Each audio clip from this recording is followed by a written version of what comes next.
Welcome to the show. I'm your host, Ron Stevens. This is Rock the Boat right here on Revolution Radio, freedomslip.com. I'm your host for the next 2 hours. And before we get this started, I want to put a special thank you out to all the mothers on the planet. Because without the mothers, well, I wouldn't be doing the show. So I hope everyone saying happy Mother's Day today, and appreciate your mother. Anyways, we got an election going on here in Ontario, and everything has gotten so ludicrous.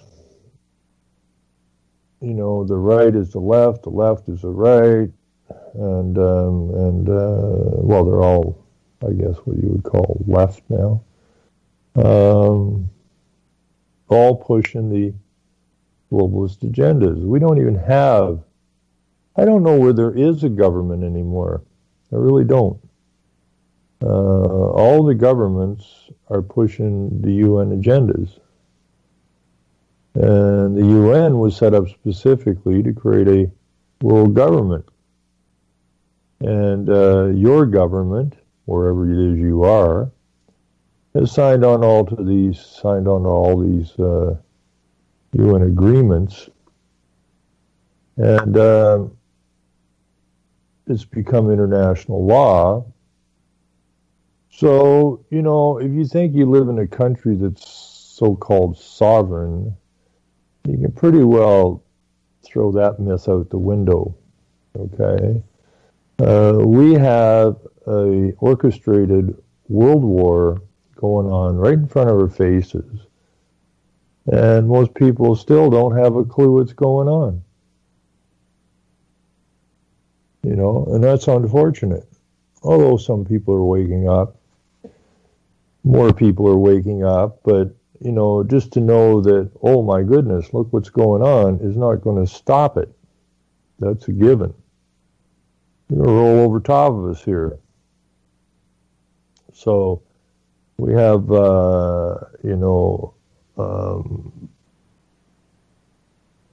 we have the conservative candidate who's actually pushing the UN agenda. If elected, I'll spend another $5 billion on rapid transit. Well, that's part of the UN agenda. Put you in the city, get rid of your cars, put you on the transit so you go where they tell you you can go and you can't go anywhere else.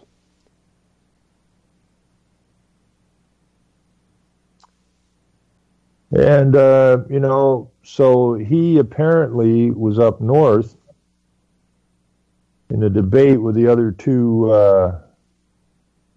leaders of the other main parties, the Liberals and the NDP, and I guess they're all pushing the immigration stuff. You know, we need more immigrants for Northern Ontario. And Doug Ford said, well, you know, we got to look after our own first. Well, there's a mistake. So now the newspapers and that are all crawling up his butt that he's anti-immigration. He's a racist somehow. The point being is that everything's upside down. To say, you know, we have to look after our own first would normally be an intelligent thing to say. Not anymore. If you, in any way, are pro-nation, well then you're a racist, you're a bigot, you're a white supremacist, you're everything that's bad in the world. In other words, if you're not promoting the handover of your nation to the United Nations, then you're a bad guy. But Ford is a bad guy. I mean, he just tripped over his tongue there, trying to appease to the right-minded people. Oh, look at Doug Ford. He's going to look after the people here first. No, he's not. He was just doing that to get a vote.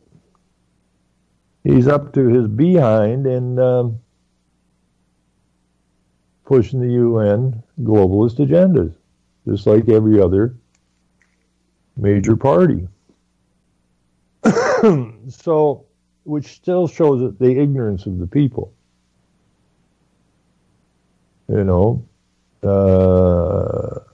I pointed out some things about Doug Ford, and it doesn't matter what you say. Well, we got to get rid of Wynne. Well, you get rid of Kathleen, the muff diver Wynne. You're going to replace it with Doug, I'm taking it up the butt, from the globalist Ford. Nothing changes. The agendas are in place. The agendas are moving forward, and there's no politician that's going to step up to the plate and tell you the truth. You know, I read I saw in one of the papers the other day, you know, I wonder if I can still dig that out, because it's kind of interesting. Because when I ran in 2007, the NDP candidate came up to me and said that you know, if I hadn't run, no issue of any importance would have ever been allowed to see the light of day, and that I had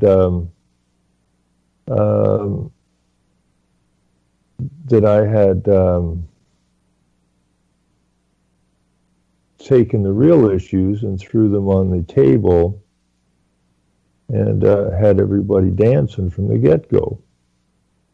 And I saw an article here regarding if I can find it again, regarding the election issues, right? Now, these aren't the real issues, but this is like when I ran in 2007, the issues that they come together with, that they're all going to deal with. But these aren't real issues. Oh, here we are. This is brilliant. Here's where Ontario party leaders stand on the issues, right? What are these said issues? This is the issues that are being put forward.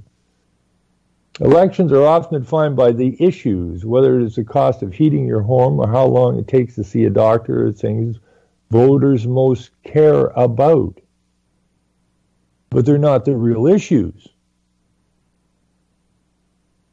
These are not the real issues. Hydro. Okay, our hydro has been tore apart, sold off. Our rates have doubled or more. And this is since Bob Ray Cohen appointed his godfather, Maurice Strong, to restructure Ontario Hydro, which was a takedown of our hydro system because it was targeted by the internationalists, because it was the largest public utility, I believe, on the planet. And it was very cost effective, very well run. And they wanted their piece of the action. So it was the NDP who started this takedown when they appointed the nefarious Maurice Strong of United Nations, UNEP.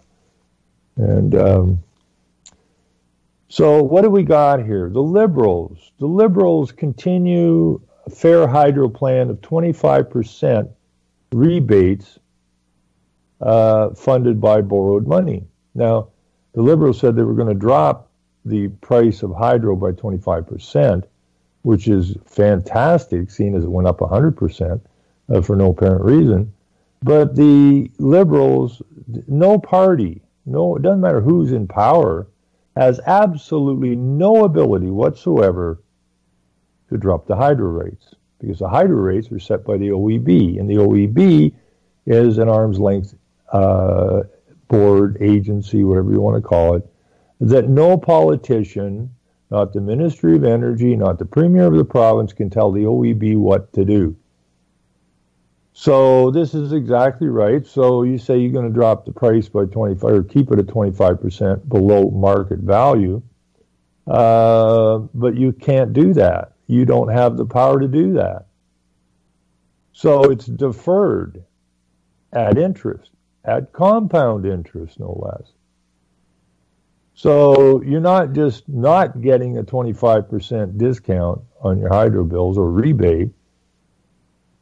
You're getting a bigger bill at compound interest down the road.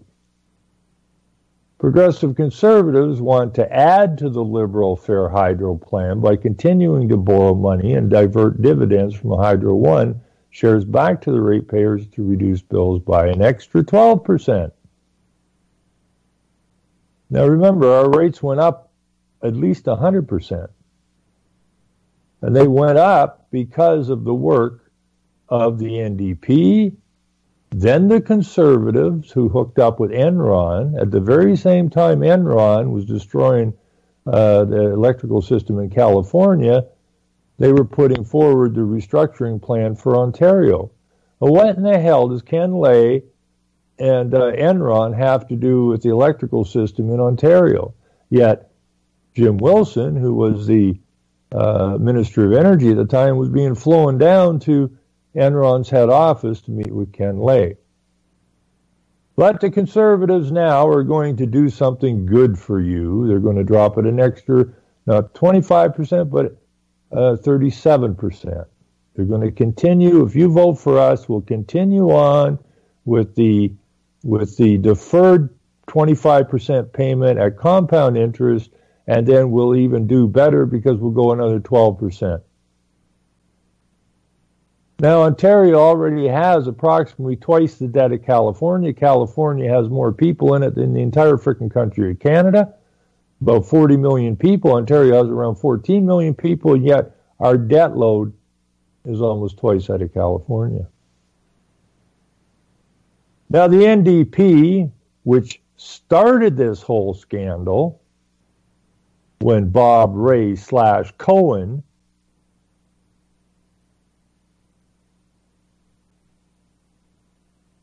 appointed his godfather, the nefarious Maurice Strong, to restructure. Nice word. So the NDP are going to scrap the Liberal Fair Hydro plan and buy back Hydro One and reduce bills by 30% through conservation and other measures. You're going to buy back what was stolen from us through the NDP leader Bob Rae Cohen and Maurice Strong and the globalists. So you're going to buy back hydro from all these multinationals who's got their fingers in the pie now, who are all collecting guaranteed 20-year contracts on their phony windmill nonsense and their solar panel nonsense. And they're going to want to get paid out their 20-year contracts. So regardless of which of these parties you vote for, down the road, you're going to be sitting on a hell of a bill. Now, the Green Party, of course, is going to cancel the Liberal Fair Hydro plan and mitigate electricity price increases by purchasing low-cost water power from Quebec at 1/3 the cost of rebuilt nuclear plants like Darlington. Now, the Greens are anti-nuclear. We all know that.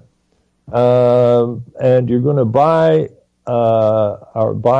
water power from Quebec and at 1/3 the cost of nuclear power because you don't like nuclear power. Well, the leader of the Green Party, Elizabeth May, was one of the ones that signed on to the Earth Charter with Rothschild, Maurice Strong, Gorbachev, and a bunch of other nefarious dogs. Elizabeth May, who's an American by birth, and a lawyer and a liar, it wants to buy low-cost water power from Quebec. Well, we already had the lowest prices in North America, here in Ontario. So now they're going to fix the problem that they're all involved in creating. Now, Morris Strong and David Rockefeller and a bunch of scientists and globalists did a movie called Survival Spaceship Earth in 1972, just prior to, and it was televised, just prior to the Morris Strong put together for Rockefeller and the boys first Earth Conference in Stockholm, Sweden in 1972. And in that movie, Survival Spaceship Earth, one of their cohorts is saying, you know, people use too much electricity, it's too cheap. The price of electricity needs to be at least doubled. Well, wait a minute. They just doubled our electricity prices. And now you got all three parties running around, vote for me, vote for me, vote for me, even though they're all up to their eyeballs in the fraud. You don't have to buy back anything. You don't have to defer anything. If you're a real man or woman, I suppose, you would just say, listen, back in 92 when Bob Ray Cohen, who's now over in Rohingya, trying to bring in a whole bunch more immigrants, Muslim immigrants, was a fraud. This whole thing was a fraud. And you can't gain from a fraud. Therefore, we're canceling all your contracts. You're not getting paid a freaking dime for them. If you want to come pick up your damn windmills and take them home wherever you came from, so be it. Because Enron also was involved in windmills. Like Florida Power and Light bought that mess. Florida Power and Light was up in Ontario here in Canada putting up windmills, excuse my language. You just cancel the contracts because there's a fraud. Now, where's the police in all of this? Well, the police's job is to protect the corporate entity, which is the government. And that's what they do. Doesn't matter how nefarious they are or how many laws they break or how much fraud they get involved in, the police will not go out and arrest these people, which is pretty stupid because the cops' hydro rates all went way up, but then so did the wages of the police. You know, all of these people that are on board, their wages keep going up, and you poor buggers that they keep reaching in your pocket for to pull your taxes out, or the taxes, you know, pull that out of your pocket, you're going down the toilet. So anyways, that's the hydro plan. So see, this is hydro, so they all have their own little stupid thing. The issue isn't about the UN. It isn't about Morris Strong. It isn't about Enron. It isn't about anything to do with hydro. And the takedown of it is just, oh, we're all going to fix it by costing you more. So you pick which one of us idiots you want to, lion dogs, that you want to have us screw you over. Over to the child care side, I mean, that's another big issue, not the fact that our borders are wide freaking open and so on and so forth. No, child care is an issue. So the Liberals will give free child care for all families with children aged between 2.5 and junior kindergarten. Well, that's easy to say because who's paying for it? You got it. You are. Progressive Conservatives, a means-tested rebate will refund up to 75% of a family's child care cost, depending upon their income. The NDP, free child care for low-income families, and implementing $12 a day fees on average for others. And the Greens, of course, supports phasing in funding for comprehensive program of early childhood education to support free daycare for working parents with children under 3. Isn't that wonderful? Isn't that wonderful? Back in the day, mothers used to look after their children at home. But that all got pulled out from under them, and they needed more taxes. They wanted more taxes, so make mama go to work like another slave. And then we can tax them, then we can get hold of the children early, and then we can propagandize to the children early. Well, the family ain't watching because they're too busy working, and we take control of the children and fill their heads with all kinds of nonsense, and now we got 2-year-olds, 3-year-olds, 4-year-olds, 5-year-olds, 6-year-olds. Mommy, Daddy, I don't think I'm a boy. I think I'm a girl. Because teacher said so. Now, if you phone up to school and say, what the hell are you doing to my children? They can pull your children. Because you've pointed out that you're anti-LGBTQ by questioning why the hell your kid is saying he's a girl or the girl a boy at such a young age. But these people would like you to vote for them. On the minimum wage, Liberals increase the $14 an hour minimum wage to $15 next January the 1st. Now, well, we'll go through this first. Progressive Conservatives freeze the minimum wage at $14 an hour to give business certainty. So that's a difference of $1. Increase of $14 an hour, this is the NDP now, increase $14 an hour minimum wage to $15 next January 1st. Well, that's identical to the Liberals. Identical. The Greens will increase the minimum wage to $15 an hour next January 1st and lower payroll taxes for small business by increasing the employer health tax exemption to $1 million. So they're all the same. The only one different here is the Progressive Conservatives that will freeze the minimum wage at $14 an hour, which is $1, which makes no big difference in the big scheme of things. But everybody else will raise it to $15 an hour. Now then the question is, where the hell does $15 an hour come from? This living wage come from? It actually came from a guy who is quite wealthy. I forgot what the word is. They're called,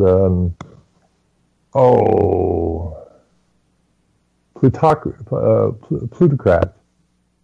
These are the ultra-wealthy people. And this guy, I've seen a TED Talk, which always makes me laugh because these are all internationalists spreading their garbage. But his idea was that the people are going to get the pitchforks out pretty soon. Because the rich run everything and own most of everything. And at the rate things are going, people are struggling because they're not making enough money. So it was his idea to put the wage up to $15 an hour, minimum wage, so that people would have more money to spend, so the plutocrats can put more in their pockets, I suppose.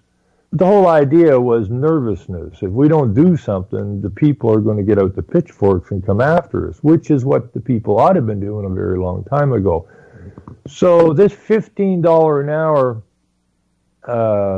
living wage thing did not come from the government. And you can trace that thing back to the UN, which is run by who? The plutocrats. All phony all the time. Taxes. The Liberal preserve corporate taxes at 11.5%. Progressive Conservative eliminate provincial income tax for low-income earners and lower the corporate tax from 11.5 to 10.5. Ooh, that's 1%. NDP wants to increase corporate tax to the rate of 13% from 11.5. Hike taxes on those who earn more than $220 a year. Green, of course, reforms to shift taxes off people and onto pollution and natural resources with a revenue-neutral carbon fee system that refunds any excess collected to the citizens. Okay, now the Green Party leader, Elizabeth May, was part of the Earth Charter, hung out with Morris Strong and the gang, David Suzuki and the gang. At which point I would ask you to go read Cloak of Green. It will clue you in to how phony, absolutely phony, the environmental movement is. Education, liberals, keep the sex education curriculum and continue free college and university tuition for most low and middle income students. Eliminate, this is progressive conservative, eliminate discovery math and revamp the sex education curriculum. Eliminate the standardized education quality accountability office testing for students. That's from the NDP. And the Greens would like to integrate the public and Catholic school systems to end duplication and save money for frontline use in classrooms. Now, this is your education. Nobody in here is saying that your education is a crock of nonsense. Nobody in here is asking who is it that writes the curriculum and for what purpose, right? So we're going to have this vibrant, this is the classic case of controlled opposition, a very vibrant discussion in a very, very narrow controlled band. Okay, and that's exactly what this is. If you go through these so-called issues, which are not really issues at all, at least not the way they're approaching them, all the parties, the four parties, all sound identical. So who are you going to vote for? It doesn't matter. If you vote for any of those parties, you're voting for the internationalists, you're voting for the UN agendas, you're voting for the demise of your nation, not just your province. But that's how this operates. So I got a note. I'm going to run for the Libertarian Party, or I am running, I guess, for the Libertarian Party. And I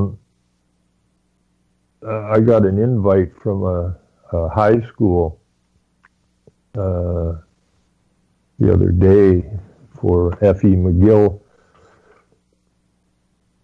Secondary School in, Wingham, Ontario, and that I have to attend. The opportunity to speak to a load of dumbass high school students and dumbass high school teachers, I can't miss that one. That's going to be fun. That's going to be a lot of fun. I'm going to find out if there's any students or any teachers in the entire school that have a clue. And I talk to students whenever I can, and some of the students I talk to are really starting to catch on to bull crap that's going on. I want to ask some teachers, where's your curriculum come from? Who made the curriculum? See, the problem with the teachers came through the very same school system as everybody else. So to say they're teachers is kind of a misnomer, because they're just a bunch of dumbasses who went and got a teaching degree to regurgitate whatever's in the curriculum, and I bet you most of them don't have a freaking bajumping Jesus clue who or where these curriculums even come from. They just teach them. So it's going to be interesting. I'm going to get a kick out of that one. And the only one so far, according to the civics leader of the school, is the Conservative Party. And I outed the Conservative candidate, or the Conservative member here, my MPP, who has never met with me, even though I've asked her to meet with me many times. Went to a meeting in Walkerton, Ontario, where they were discussing Hydro One and the high cost of electricity and this and that and that and this, and she's there defending them, saying they're doing a good job, but it's the Liberal government's fault. And I had printed out some paperwork taken from the MDTP through the Conservatives through the Liberals, the absolute constructed fraud, takedown, sell-off, manipulation of our hydro system, and and she didn't like that. So I thought, oh boy, the high school. I get to go and go to the high school. I'll sit beside my little fat MPP, Lisa Thompson, and have some fun with her. But when I got the notice from the high school, the only one that hasn't agreed to attend that meeting, or that all candidates meeting, I guess, excuse me, is my little MPP. And I'm starting to wonder if she's already caught wind that I'm in the election and doesn't want to get anywhere near me. So somewhere along the line, I'm going to end up in an all candidates meeting and snuggle in beside my MPP there and ask her not to make any sexual advances toward me or do her best not to offend me. Because if she offends me, of course, I'll have to go to the human rights thing and make a big hoo-ha in the media. Just kidding about that, but that's how childlike everything's become in this country. You know, you can't say this, you can't say that, you can't touch anybody, you can't offend anybody, whatever the hell that's supposed to mean. You know, I could walk up to somebody, you know, we should have some fun with this, you know, I mean, hate speech. You know, if you walk up to somebody, geez, that's a really nice lawn you got, and the guy is trying to kill a dandelion and he's offended. You know, like it's got so far over the top now. It makes no sense to anybody. But we have this vocal group who controls the media, controls the schools, controls the airwaves, pushing this nonsense, which is just globalist agendas. And it's really quite, it's not even sad, it's beyond sad, it's absolutely pathetic. You know, we had the best electrical system on the planet, and it was designed in such a way that it was at cost.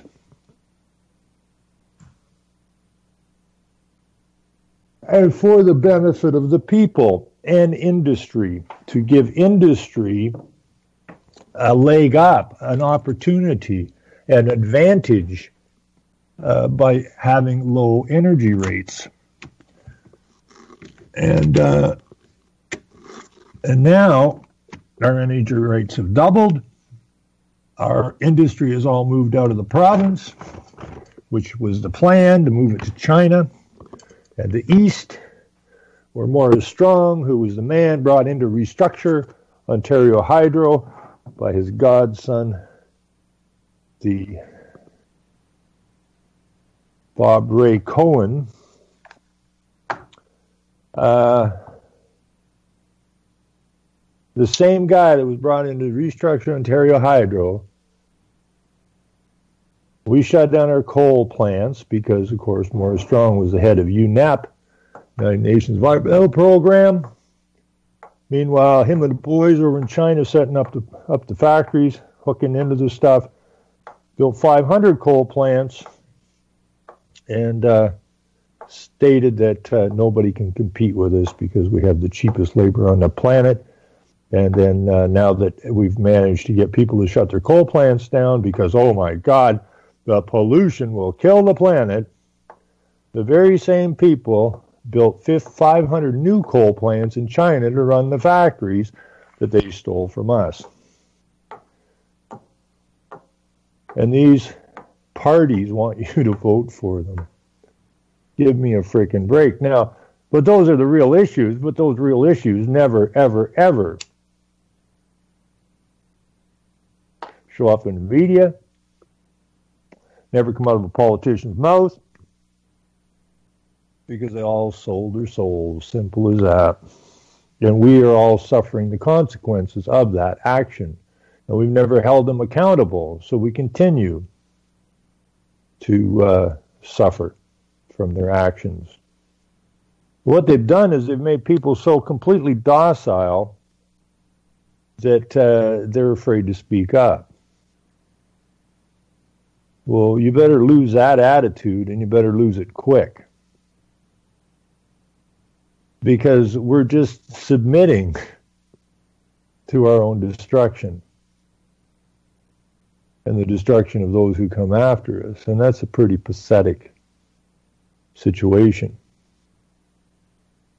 Well, I don't like what they're doing, but, well, there's not really we can do about it.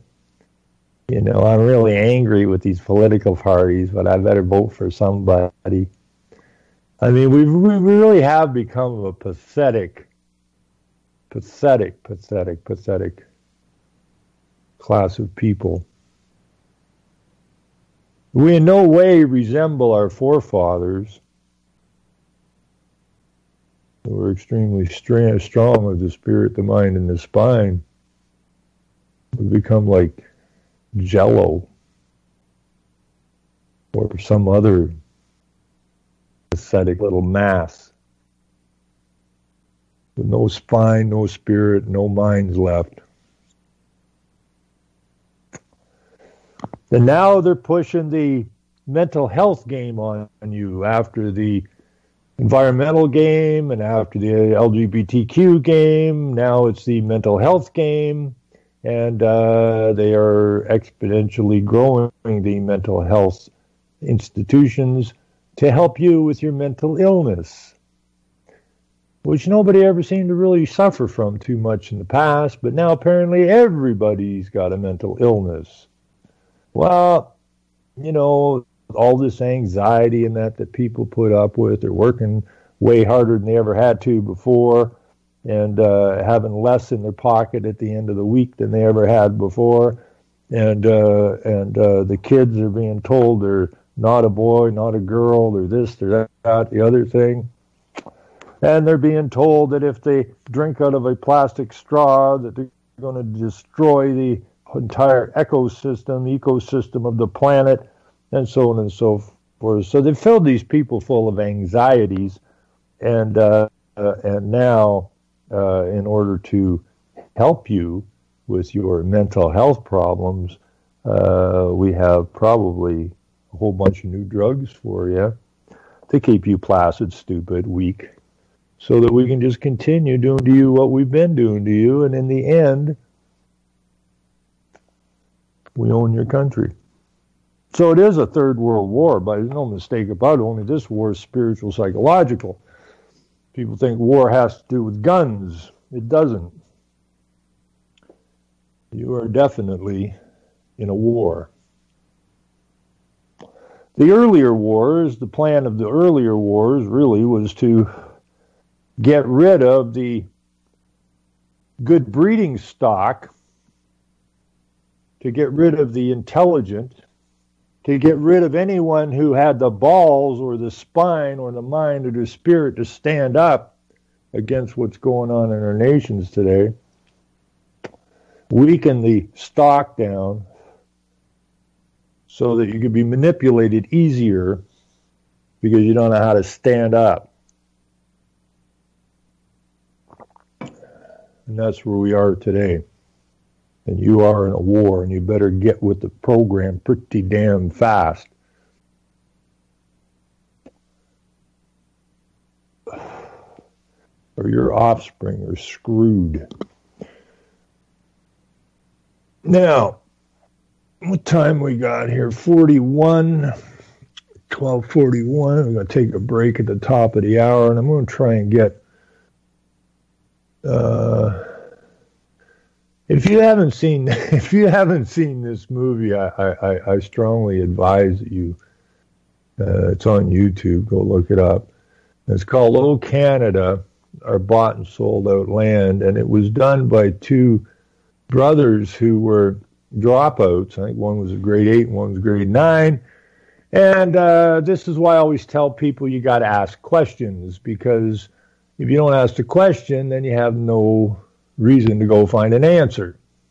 And you just remain stupid, ignorant, easily manipulated. So these two young guys were sitting around one day.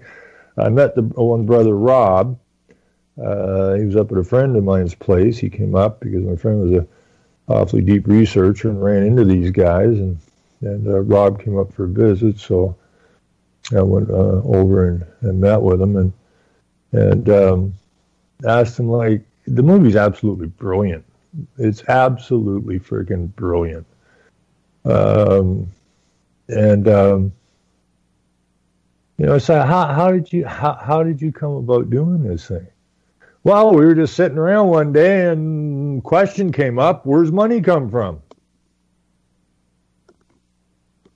Then once they ask the question, they're going, yeah, where the hell does it come from? So now they got to go find an answer. So they went down to their MP's office. I mean, he is a member of federal parliament. He ought to know where money comes from. They went down to visit him. Doesn't have a freaking clue. Wow. So they picked up some cameras and they got some brilliant interviews with with finance ministers, ex prime ministers, who was a finance minister, and in a very lighthearted sort of way, they totally expose the money system, which is phonier than a $3 bill, which is a complete and total fraud. And they're kind of curious as how is it nobody ever got arrested for this absolute fraudulent thing they call the financial system. Well, simple, because the police, again, are there to protect the big fraudsters. Oh, they'll hunt somebody down that stole a piece of pizza or a chocolate bar or a spare tire of somebody's car, and that'll be in the media. But the real fraudsters, never. So I would really ask you folks to do things, especially here in Canada, and it doesn't really matter because it goes across all the borders anyways. But read The Cloak of Green if you're still one of these environmental people. And we're all environmentalists, don't get me wrong here, we're all environmentalists. I remember how angry I was as a child in the Ottawa Valley because we used to go out every weekend. We'd pack up a lunch in the morning and we'd grab our pellet BB guns or whatever and our hatchets and our knives, and we'd head off into the bush and build something or whatever. And we'd take canteens with us, and we had all these, beautiful, absolutely crystal clear streams running through the rocks and that. And when I was about 12, which would have been about 67, all of a sudden we seen foam and that in our creeks and going, what the hell is this nonsense? That's when they really started spraying the fields. That's when they started poisoning your food. As the other Jew, Kissinger, said, control the food, control the people. And that's what they've done. So you, Joe Average, you do not have the capacity to harm the environment. And somehow they put the guilt into your head that you're the guilty party. You're not the guilty party. Everyone is an environmentalist by nature. You don't go around, cutting down every tree you see. You don't run around using more electricity than you require or more water than you require. And so you're all environmentalists. You didn't create the plastic straw. You didn't create the plastic bag. So the whole thing's a heap of garbage. So read The Cloak of Green, and you'll get a better understanding of the fraud. Or as Warburg, another Jew, said at the 1950 Senate hearings, we need mechanisms that, in other words, global problems that can only be solved at the global level, which is global governance. And he also went on to say there will be a world government by consent or by conquest. Then all they're doing is getting you, through the propaganda, to consent to the world government, which means you're no longer a nation, which means you're no longer a people. You're simply slaves of the globalists, which I hope we wake up and don't be that stupid. That's one of the reasons I'm so tickled about this opportunity to speak at a high school. When I was speaking in 2007, when I went to these all-candidate meetings, and I went to a gutload of them, I could not believe how stunned, I mean, really stupid, these politicians are. I mean, dumber than a box of rocks. So, but the high school, I never got to speak at a high school before, which I think is just freaking brilliant. This is going to be fun. Well, the other thing I'm running for is just to get a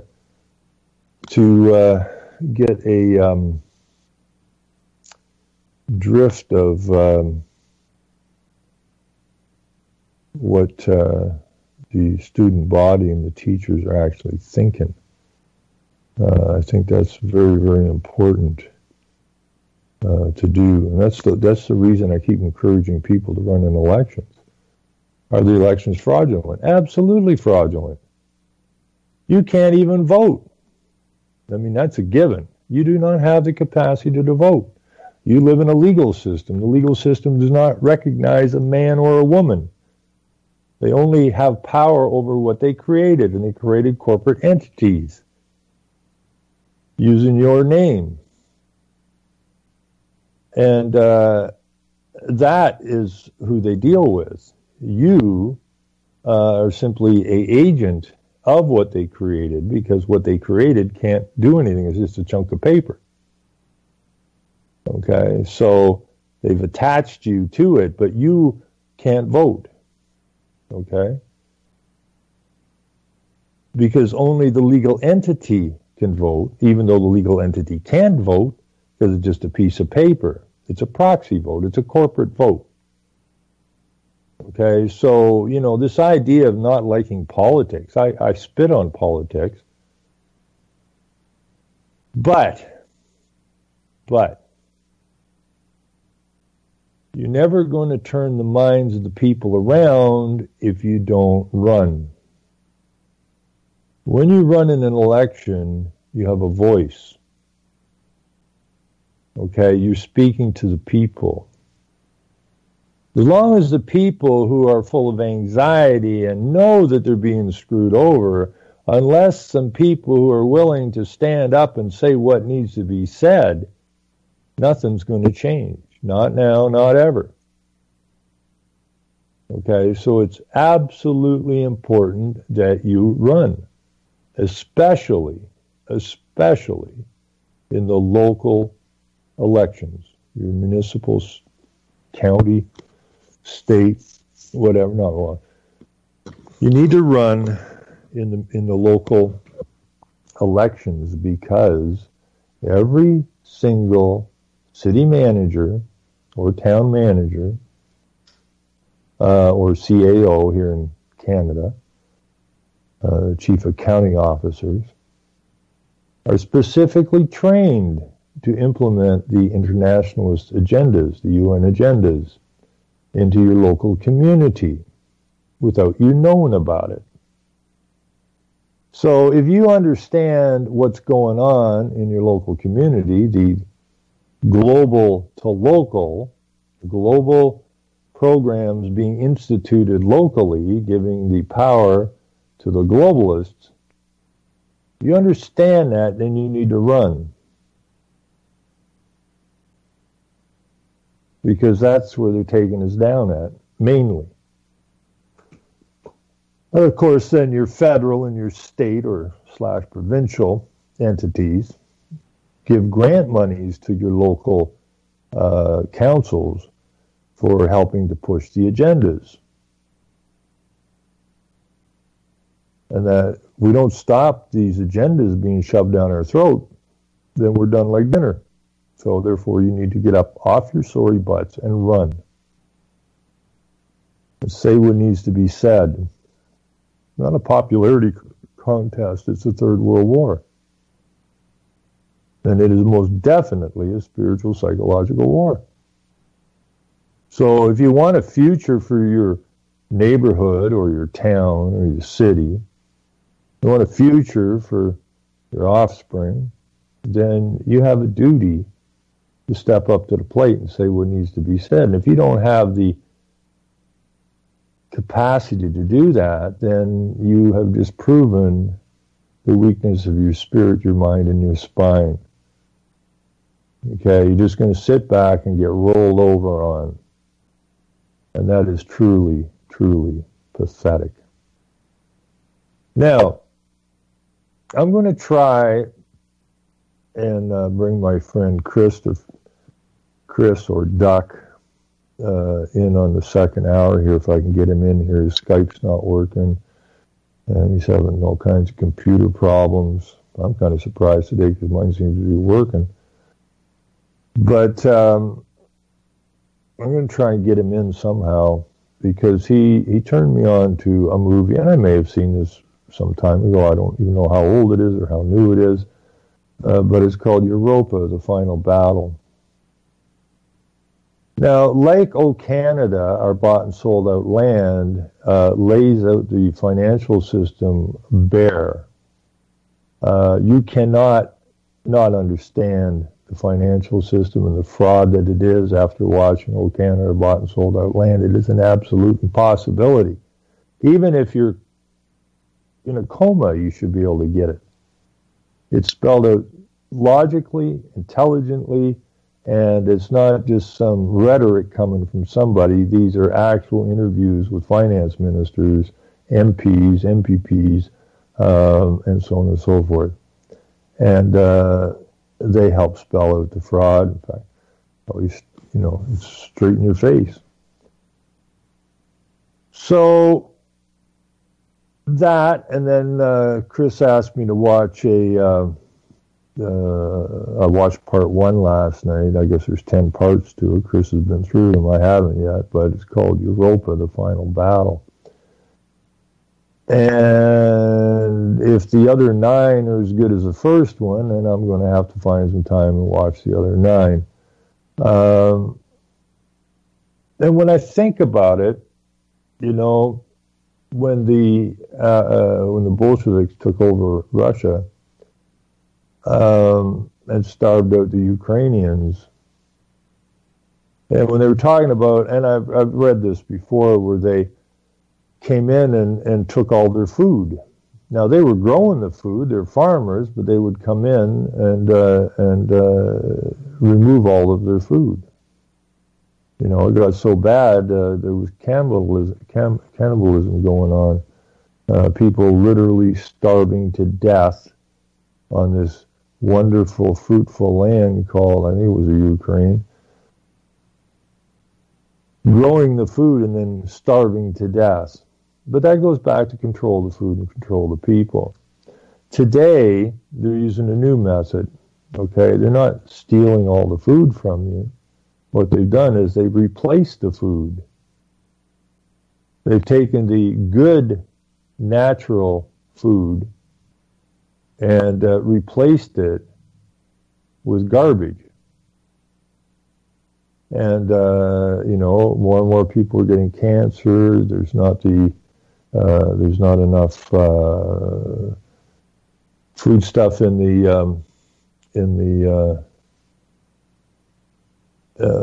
food, not enough nutrients in the food anymore. So it's basically generally the same thing. They have stolen your food, just like the Bolsheviks did in Russia. They stole the freaking food. They've stolen your food. And they control the people, just like Kissinger said. So after the break, I'm going to try and get Chris in here. Oh, we're on break now, so we'll be back in about 4 or 5 minutes. I'm just going to go grab a quick smoke, and then I'm going to try and get Christopher in here somehow, and we'll discuss Europa, the final battle. So we'll be back in about 4 or 5 minutes.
Welcome back to the show. I'm your host, Ron Stevens. This is Rock the Boat right here on UCY.tv, freedomslips.com, also being simulcast over UCY.tv.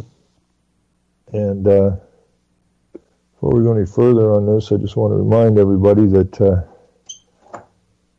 you're listening to a listener-supported station here, and it's so vitally important that we keep these networks on the air so that we voice out.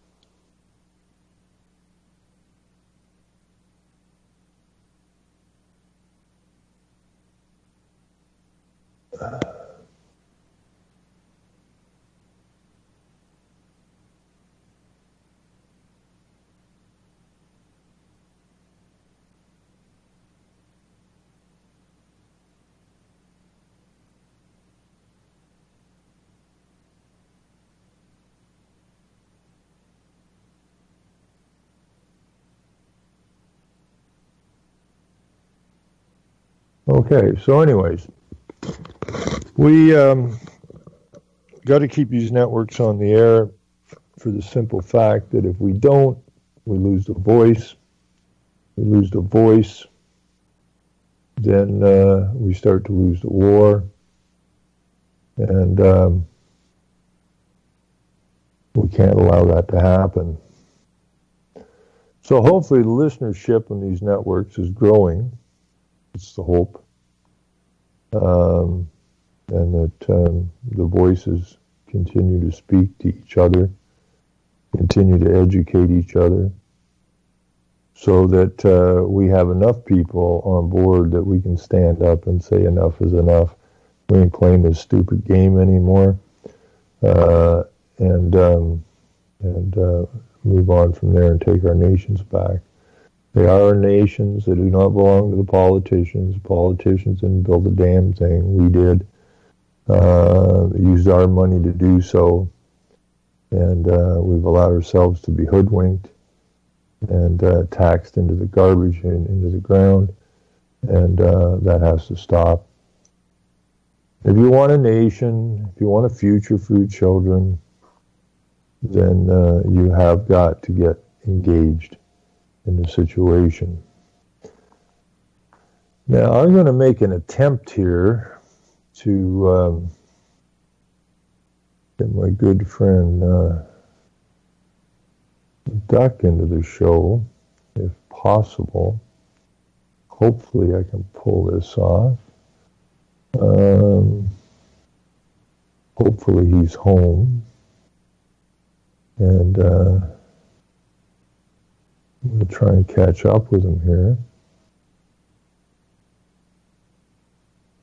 I can dig him out. Where is he hiding?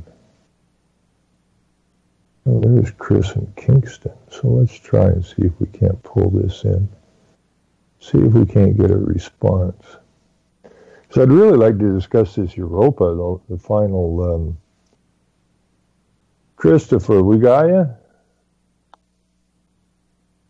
Hello, hello, hello.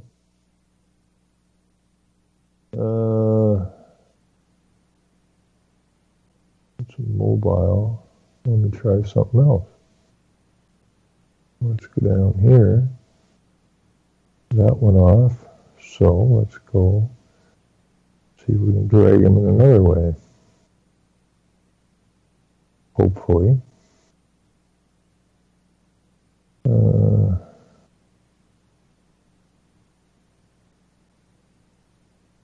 But I would encourage anyone that's listening to go and watch Europa, the final battle, because I think what you're going to find is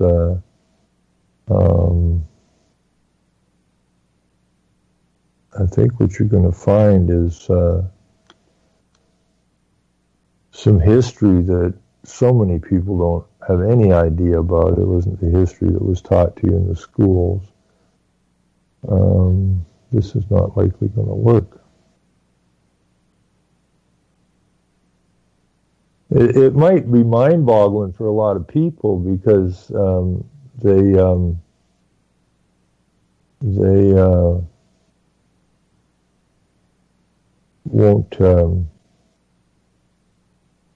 won't understand it. It'll be so odd to them that let me try this. I really hope he picks up. Christopher, do I got you? Hello, hello, hello. Why have I not got him? Sounded like I had him. Try this again. And it sounded like I had him.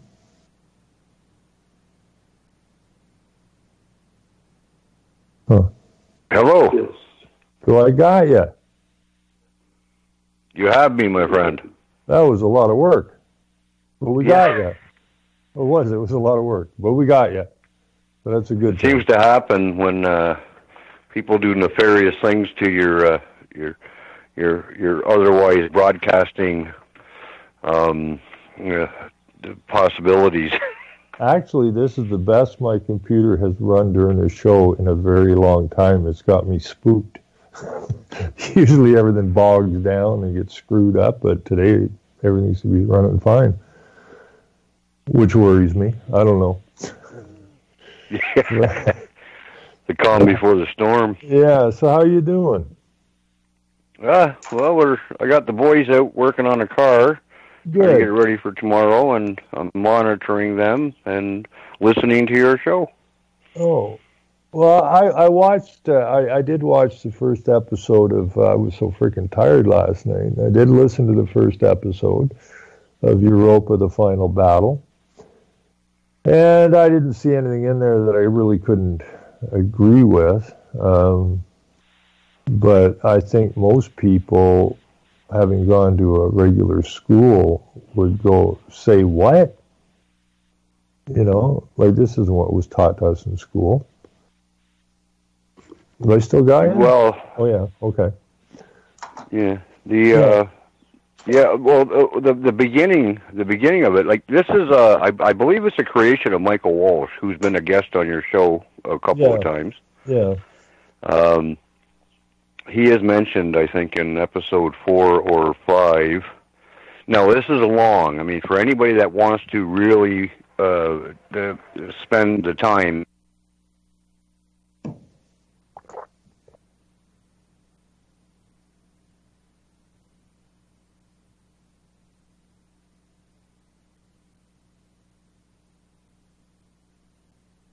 That customer you have called is unavailable to take your call. Please leave a message after the tone.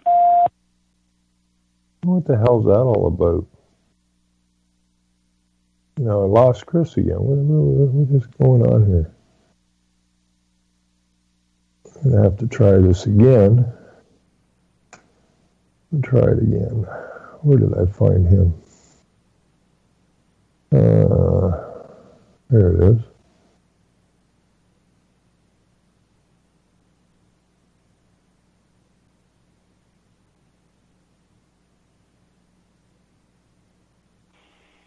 Hello. Hello. I lost you there for a while. I apologize. I don't know what's going on, but I feel that I'm trying to. Somebody's trying to quiet me. That's more than possible. I can't get on the internet, and I can't even talk on my phone without getting cut off.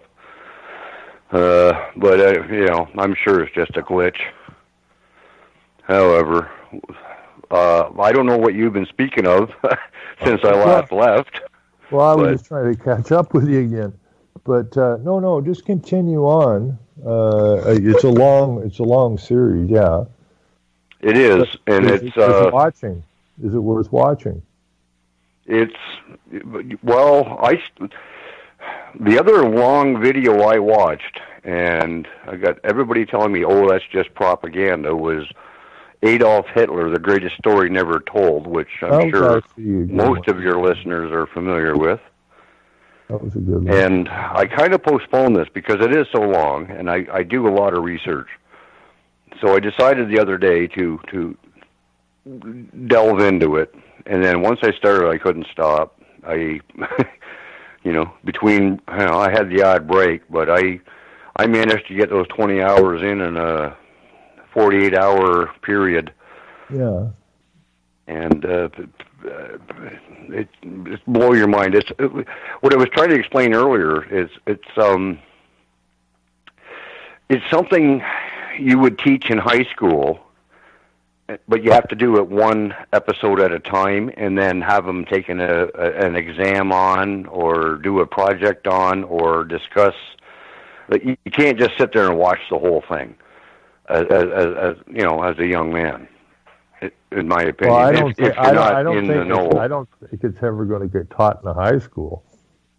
So I don't. It'll never have be to there. write an exam on it. It's going to be in my high school for Mike's children, though. So yeah, and this is the problem. This is a problem, isn't it? Like when you go through the histories, the real histories, you kind of got to take a look and say, wait a minute. They didn't teach us any of this stuff. None of it. And so that just... Well, you've got 6 million Jews, those poor guys, that, were falsely exterminated. Sure they were. And nobody mentions the white Christians, the 60, 70 million, who knows the number.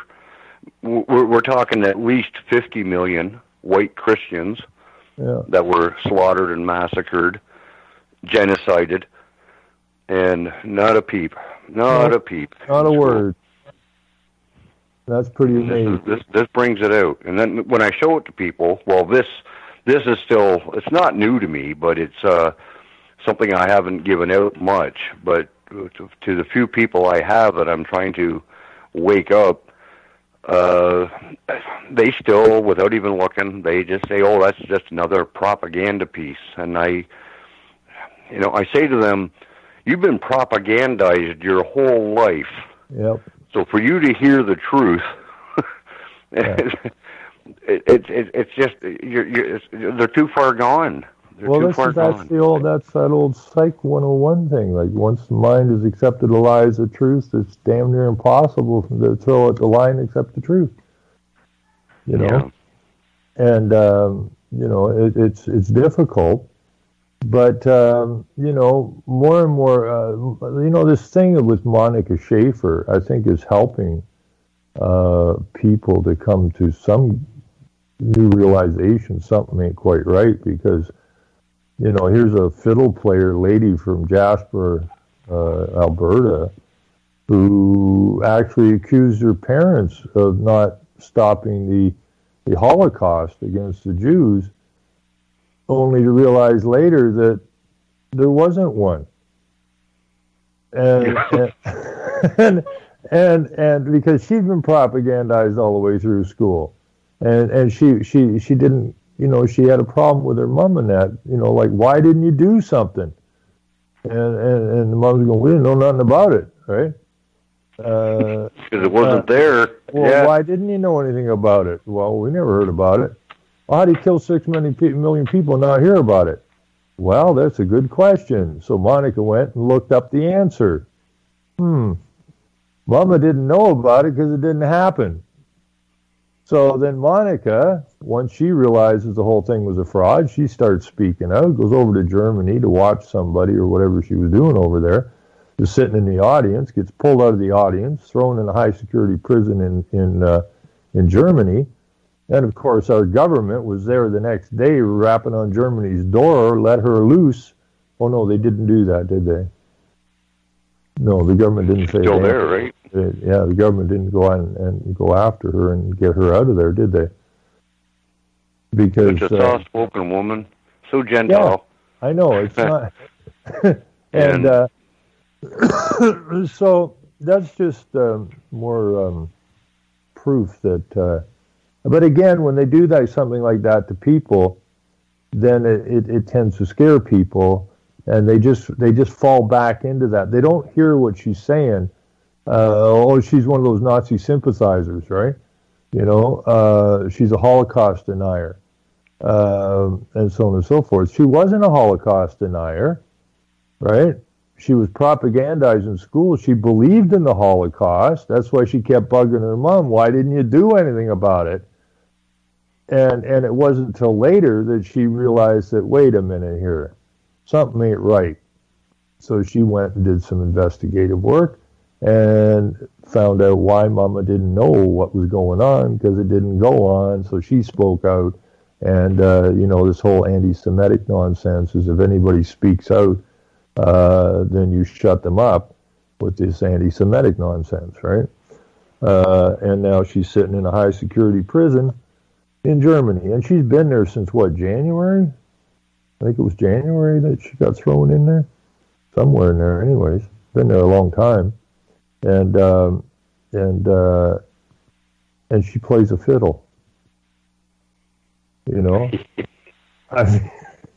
it's not like she's some revolutionary, right? She's just a lady that asked a question, went looking for the answer and found the answer. And that's what's so important for people to do. Ask the question. It's the same thing. Well, it's the same thing when I talked to Rob when they made that movie Old Canada Bought and Sold Out Land. Like, how did you come about this? Well, we asked ourselves a question. Once you ask that question, you're kind of obligated to go find the answer. Once you find the answer, then that just keeps leading you, right? Because you end up with more questions that need more answers. And that's a classic case of how they made the movie Old Canada Bought and Sold Out Land. That's a classic case of what happened to Monica Schaefer. She thought her mom was denying it.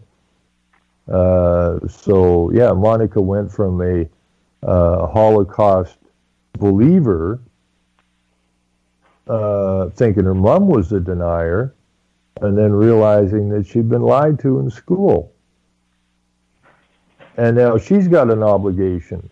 And so she's out looking for more answers, and now her quest ended her up in a high-security prison in Germany. And I guess the German people have been so weakened that I saw a video of somebody interviewing people in Germany, and they are so hammered in by this political correctness, they're afraid to say boo, right? In case they get themselves in trouble.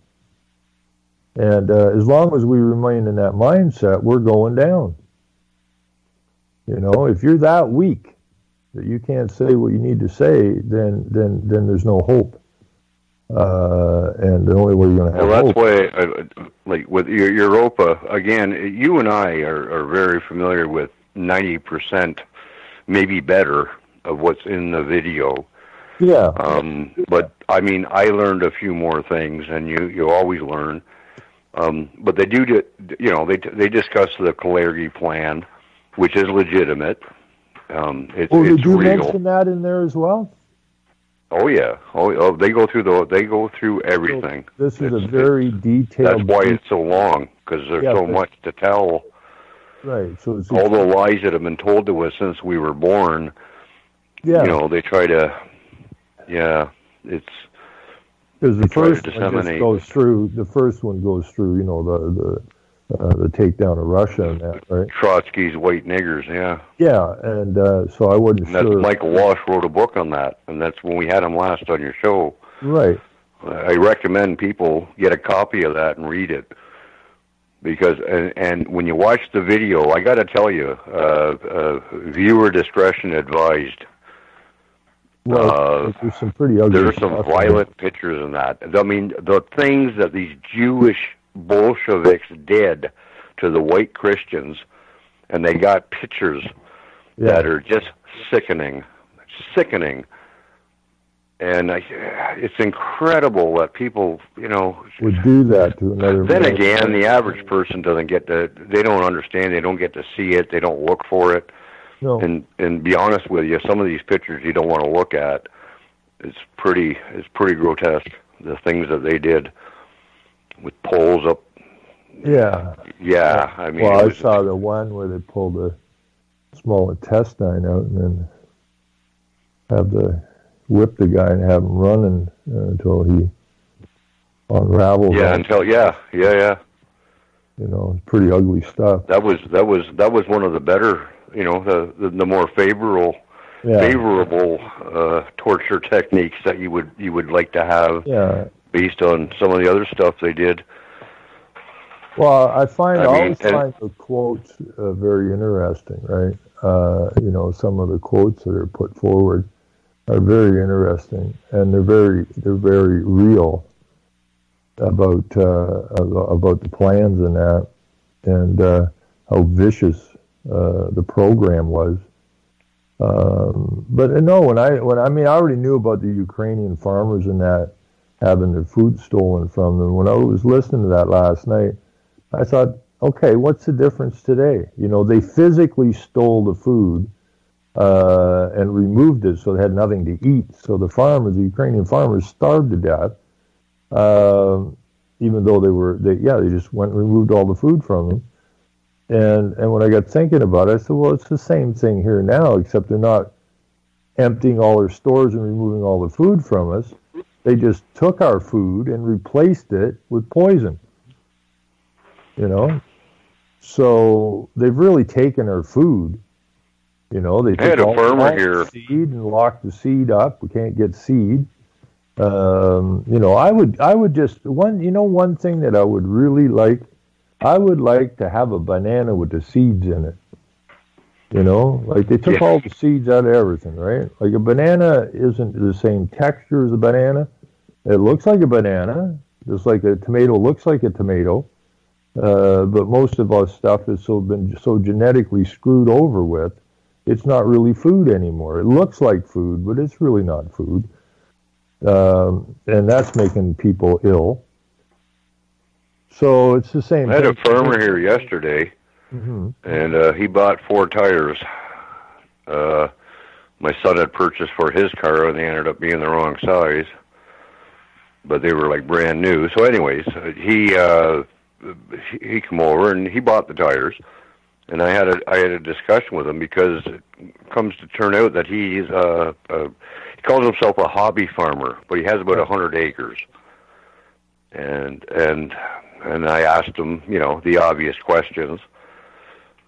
And he said, we got 40 to 60 acres, he said, of soybean. He said, but we're only using Roundup Ready. He said, that's not that bad. Yeah, right.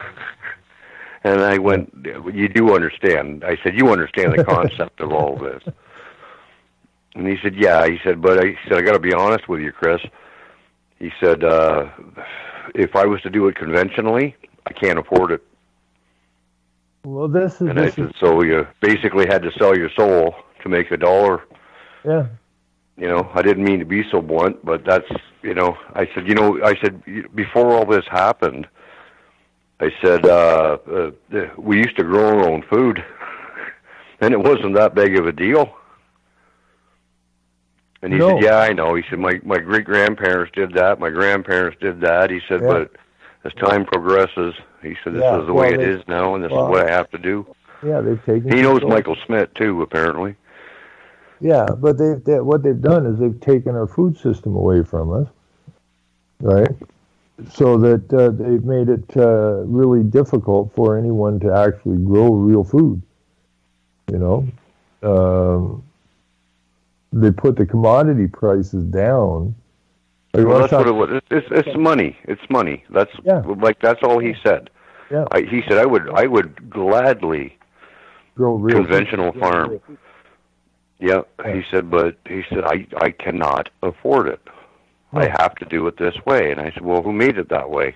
Yeah. Exactly. You know, I mean, and for what purpose? How much time do you got to spend trying to get into detail with a guy that's just buying a set of tires off you? You know, but no, but just the I put the bug in his ear. That's it. That's exactly it. You put a bug in his ear. Now it's in there. You know, he's going to go home and think. Right? That's the whole point. Is to get people to question and think. You know, think about why they're doing what they're doing. Well, I don't have a choice. Well, why don't you have a choice, right? So somebody else is controlling the system, so to speak, and everybody suffers because of it.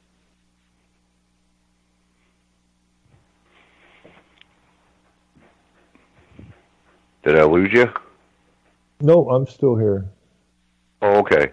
Yeah, no, it's I was actually watching another video, cooking my children lunch, and they're talking about the demographic change with the Muslim invasion, and it is really concise. My computer's not up and running. I wished I had it. I'd put it into both chats. But it's somebody actually crunched some numbers and said with our fertility rates that we're having right now, and the fertility rates of the, if you call them refugees, illegal immigrant, whatever you want to call them, they're having like on average 8.7 children per family. Right. And us white European folk are having on average about 1.7 to 1.9. Yeah. And he said, based on these numbers, he said, people have to understand how quick a generation goes. Yeah. And the way they're bringing them in, the way they're breeding, and we're being taught not to breed and become homosexual or lesbian or a goat. Within 20 years, they're going to start holding a lot of the power, and within 30 to 40 years, they are going to be the majority. Yeah. And there goes your white race. Yeah, that's the whole. You know, that's back to the Kalergi plan. But this guy, he really specified it well. If I can find it, I'm going to give it to you. You can throw it in your Facebook, and the next show you do, maybe you can throw it in the chat.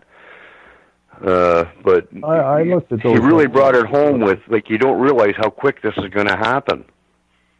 Like, it's only one generation. When their 8 kids grow up and our 2 kids grow up, or our 1.5 kids grow up, yeah, it's over. You know, and you know, it's the same. Well, it just, you know, like the plan is Sharia law, and Islam is a religion, and like, you know, those Muslim youth I spoke to at that meeting, they are absolutely convinced 100% that the law in Canada will be Sharia and the religion will be Islam, and it's only a generation away. Right? So we need to do everything possible in order to turn this back. Because if we fail to turn it back, it's going to run over us. And then it's over. Then you got a war on your hands. I mean, then you got it's not a spiritual, psychological war anymore. Then it's a hands-on war. And while we go through the irony of this is generation... go ahead, I'm sorry. Well, no, the irony of this is who's actually causing this. Like, we do have to push back the Muslim invasion. We have no choice. No, none. But we nor they actually caused this. You know, it goes back to the Europa, the last battle. Right. You know, we know who caused this, and it wasn't the Muslims. The Muslims love it. I mean, they would gladly come in and take over because, you know, that's it's what they do. But how are they being facilitated, and who are those people, and how do we deal with them? Is where you've gotta nip it in the bud. And well, that's where the Jews will use whatever means is necessary and whatever means is available. So, you know, the Muslims... this is their means at this point. This is their means. They don't give a damn. We got the Chinese. Like I said, we've got the Chinese. This is going to be interesting, too. It's another thought I had. Now, it's my thought. We're Vancouver in Canada is majority Chinese. Now here in the I guess you call it the East, we've got the Muslim invasion. Now I'm wondering, as they're beating us up and genociding us, then you've got the Chinese on the west, the Muslims on the east, and they're looking at each other. I mean, what a perfect plan if you're a Jew, in my opinion, but I don't know, maybe I look into things too deep, but that's what I'm saying. No, I mean, you know, it goes all the way back that the Jewish people are not supposed to have a nation until such time as the Messiah comes back, of which they don't recognize. So the plan from way, way long time ago was, one, they create their own nation, which is Israel, which caused a lot of death. And then the plan is to control the world. And they've been doing a pretty good damn job of it, you know. When you control all the finances on the planet, you pretty much control the world. And now they want to, because they really don't like Christians, that was quite obvious in the Russian Revolution, they want to eradicate that faith. So how better to do it than move the Muslims in? Right? There's not enough Jews. There's enough Jews to run your media and run your finances, but there's not enough Jews to physically take over a nation. So along come the Muslims, and they're using the exact same plan that you did for the Judeo-Christian fraud, right? Even though there are no commonalities between Jews and Christians, they put forward all the commonalities that they made up to move us to this Judeo-Christian deal, which gets the foot in the door and gave them control over a whole lot of stuff. So now they're promoting the so-called Christians and the Jews and the Catholics are all promoting Islam now. And the commonalities between Islam, Judaism, Catholicism, and Christianity, that really the Islam group are the same. And so now we have these so-called Christian churches actually sponsoring Muslims into the communities. I mean, how daft can you get? You know, like, you know, I would hate to think that my so-called race is this stupid. That, I think, bothers me more than almost anything. How is it we're this stupid? But, you know, when I watched that Europa last night, and I realized this many, many years ago, and I think there was a small piece in there about that, was the idea of these wars is to kill off, one, the breeding stock, this, you know, the real strong breeding stock. Those are the guys they send to war. Anybody of any intelligence, get rid of them. And then we just have basically the lowest level of European stock to deal with. And I guess that level of people are easily propagandized to. Believe any damn thing. Yeah. Believe any damn thing we tell them. So, to all you young people out there of white European descent, you need to start having kids ASAP, and lots of them. And when either Duck or I become Prime Minister, we will pay you large amounts of money to raise as many children as you can. Now, they did that in Quebec, right? When the French Canadians were being whittled down, I think they were paying $5,000 a kid or something, and giving them all kinds of benefits and whatnot for that particular group of people to breed, right? Yeah, we called that racist. Yeah, I guess so, but that's called survival of your race is somehow racist? How is that? Yep. Everything is ass backwards. Like that thing with Doug Ford when they got on his case when he said that, we have to look after our own first. Well, all hell broke loose, right? You're a racist. Well, wait a minute. If a group of foreigners come to your home and they want to rape and pillage, and you say, well, normally I'd look after my own first, but I'll do what you want, right? It's the same shit. If you're not prepared to protect your own, then you are saying, run over us. If you're not prepared to stand and protect your own, that's your own family, your own community, your own towns and that, your country. If you're not prepared to protect what you built and what your forefathers built first, then you're just throwing your hands up in the air and say, well, we don't care. You just come and run over us and tell us what to do in our country, and we'll be okay with it. I mean, well, do you remember before the Muslim invasion, there was an English versus French battle, separation. Mm-hmm. Separation. Separation.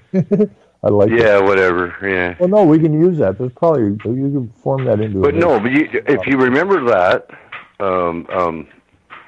at the time, that was pretty serious. We had a yes vote and a no vote. Yeah. To Quebec separating, and that was a divide and conquer.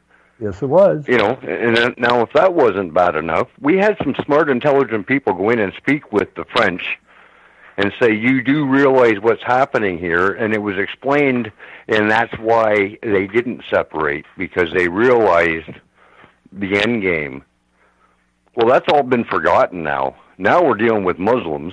The French are still kind of, there's we have a big separation move. We have a big separation move in Alberta, and the whole idea of the separation from your country, the politicians in that case, because Alberta had a separation move the same time as Quebec did, and that's back in the Trudeau era, Daddy Trudeau, and him being a Jesuit-trained international Club of Rome communist. The idea is to get people pissed off so that they want to separate, and that's the demise of a nation. When chunks of a nation start walking away from itself,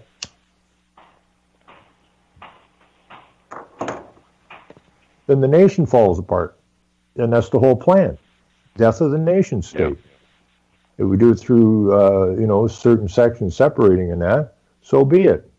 If we do it by a Muslim invasion or any kind of invasion where they're going to outpopulate the people that are already there, or... What a way to win a war. No guns. Yeah. Yeah, how pathetic, how pathetic is that? You can win the war by just having fun. Just breeding children. Yeah, absolutely pathetic. And, people keep going, well, Canada's still the best country in the world. Really? You've been sleeping a while, huh? You know? There was somebody talking about the United States being like and they are. I mean, I'm so happy for our southern neighbors that they still have guns, because I'll tell you, if those guns go, we're done. We are done. Yeah. They say, well, they got tanks and they got planes. That guns don't matter. Yeah, they do. When you got one under every rock, every time they try and step foot somewhere, they got to watch that they're not getting sniped. I want to keep them bearing arms, and I want us to get back to bearing arms ourselves. Well, it's said right in that very first Europa, and I've seen it many times before, right? You know, the first thing we have to do is disarm the population, right? Yep. Because once you disarm the population, well, there's nothing to fear, right? Like, we can come into your farming area and pull all your food on you like they did in Ukraine. Well, if they ain't got no weapons to back them off, well, you're screwed. You know? So, who's working on what out there? Sorry. Yeah, I was just having a look. No, it's cool. What are they working on? Working on the car. I got my boys working on the car to get it ready for tomorrow. Ball joints and all that fun stuff. Oh, ball joints. Oh, I thought they were putting a turd on the roof. Painting green and a turret. Yeah, we're militarizing it. Yeah. We pulled the reason we sold the tires is we're putting tracks on the car. Got a hell big diesel engine in that puppy too, man. I run over anything. Yeah. Sorry about that. It was just I love it. I love it. I mean, I got up this morning. I got home late last night. Got up this morning. Paul got up late. Come pick me up. Ran up to Tiverton. Dropped some hardwood. Looked at the clock. Realized I hadn't eaten yet. Realized I got a show to do at noon. It's 11 o'clock. I'm starving. And I'm thinking, I dropped my tools and I say, shit, get me back to town, right? So as soon as the show's over, I'm heading back up there to finish doing the trim work. And so it kind of made me smile when I heard something banging in the garage. Yeah, we still work, yeah. Yeah, so I got to go and finish up that other nonsense up there. Poor Paul, he's not a carpenter or anything. He says, I found the strip for the joint of the two different floors, right? One hardwood was a little bit higher than the other. I said, well, okay, well, that's fine. And I said, well, you nail it down, right? Well, I'm not very good at that sort of thing. So I just have a few pieces of hardwood. I got some cutting and that around doorways and that to do. And he says, well, do you want me to finish that? Sure. There's only a few pieces to put in. And we're gonna be. I'm just gonna get by the bathroom door, and we got about 3 feet. So I guess we're gonna have to tile that because we're out of wood, out of flooring, and which will be fine. But he says, you want me to do that? And I says, sure, go ahead. And but if you're not comfortable hammering a couple of finishing nails into the floor, I don't know. I want you around a power saw, right? Just leave it. I'll come back and finish it after the show. So when I hear somebody banging on the car out there, and they're young guys, right? It makes me smile. Because we still have family gets together and to want to learn how to do something, right? And that's what made our nation strong. Well, that's it. We just get her done. Yeah, I'm fortunate. I'm fortunate. Like I've got 3 boys and 1 daughter, and my 3 boys, they do what they got to do to keep things going around here. So after the show, I suggest you go find a lady. And because if you got 3 and 1, that's 4, and they're 8.5 or 8. So just you need to go. You need 4 more. Get a couple more. Yeah, my age. I I probably still could. Well, my uncle had twins at 65, so you're good to go yet. We are. There's maybe we'll start a TV show. Jokes aside, though, it's probably something we should be doing. I see young girls on the street with baby buggy, right? And I go over and I thank them, right? Thank them for that, and please don't stop. You know, just keep them coming, because I mean they con the population into, oh, you don't want children because they cost $800 zillion to raise, and well, it's only the white race they do that to, Ron. Exactly who they did it to, and they said, well, look at the proportions. Other. They're teaching us friggin' homosexuality and transgenderism in schools, and take your vaccinations.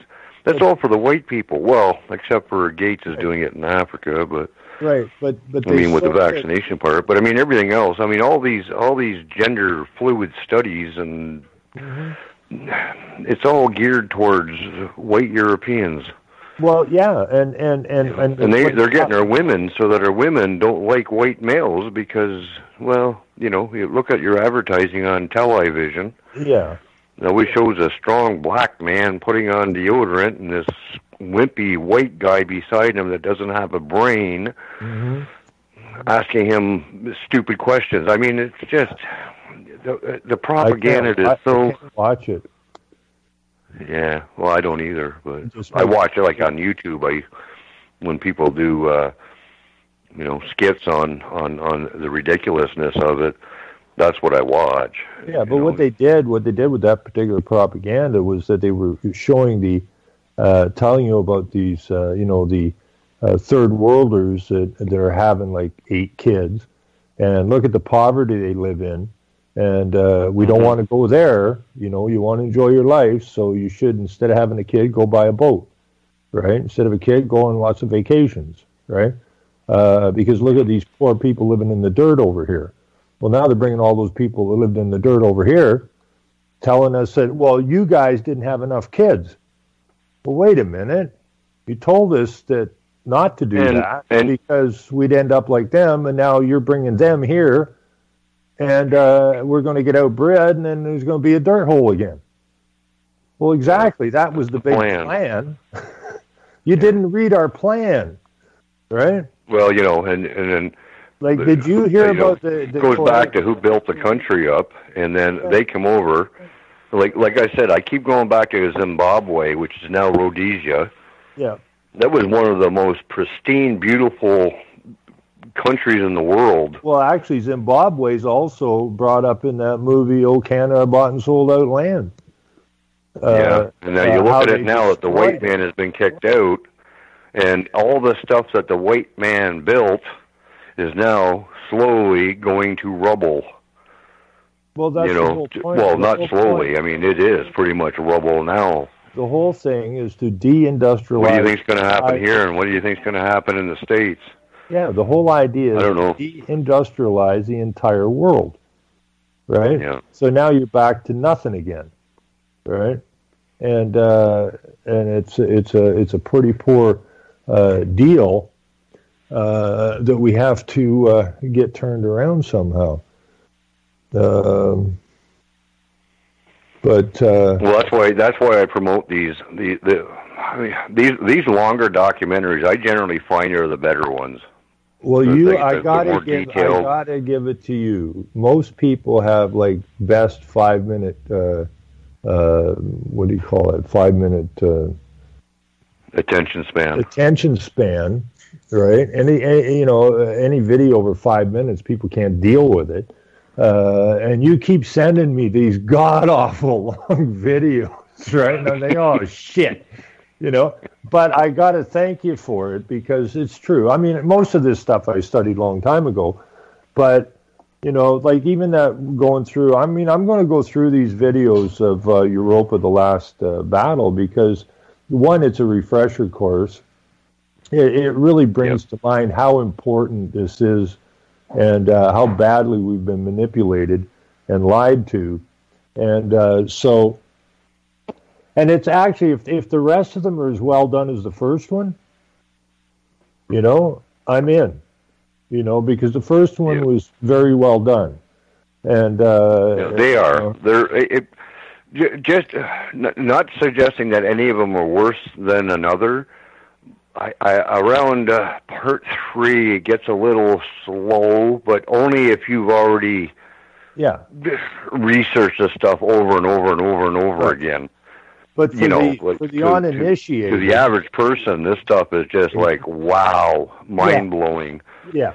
You know. And I'm not suggesting I'm more intelligent than anybody else. I've just done so much research that, you know, when the certain parts that I watch, I've done so much research on it. I still watched it, but some videos I jump around, skip through them. You know, I watch. I say, okay, I know it.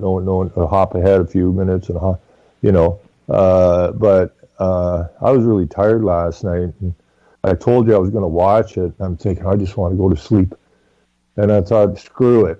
So I just plugged it in, and as tired as I was, it had my attention from the get-go. So I highly recommend that people who think that anti-Semitism is a bad thing and that everything we were told is true.